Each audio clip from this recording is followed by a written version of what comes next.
अवां खे हैदराबाद में आगाह कयूं पिया वकीलन जो एसएसपी खिलाफ शहर ते धरणो जारी आहे। अवां खे ख़बर ॾियूं पिया एसएसपी खे हटाइण ताईं धरणो जारी रखण जो ऐलान कयो पियो आहे। वकीलन सॼी रात बाईपास ते वेही गुज़ारी। धरणे सबब क़ौमी शहर जा ॿई पासा बंदि थी पिया। गाॾियुनि जूं डिघियूं कतारूं लॻी वयूं आहिनि। मुसाफ़िर परेशान आहिनि। हैदराबाद पुलिस पारां मामले जी जांच लाइ अदालती कमीशन जोड़ण जी आछ कई वई।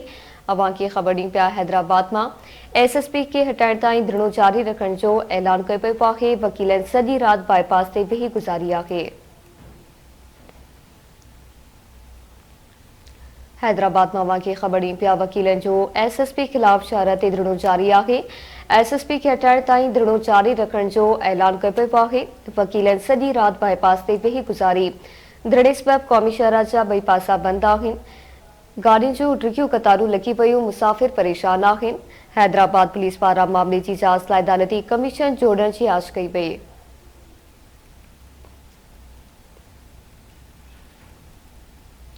वकीलन जो एसएसपी खिलाफ शहर ते धरणो जारी आहे।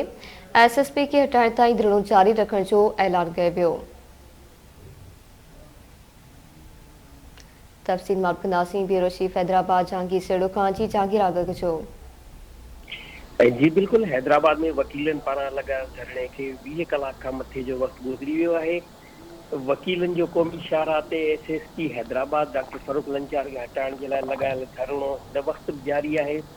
मां तव्हांखे ॿुधायां त धरणे में सॼी राति सख़्त सीअ में हैदराबाद ऐं भरपासे वारे शहरनि जा वकील वेठा रहिया। धरणे सबबि क़ौमी शाहराह जा पंजाब ऐं कराची खां ईंदड़ ॿई रस्ता मुकमल तौर ते बंदि हुजण सबबि मुसाफ़िर ऐं माल बरदार हज़ारे गाॾियुनि जूं कतारूं लॻी वयूं आहिनि।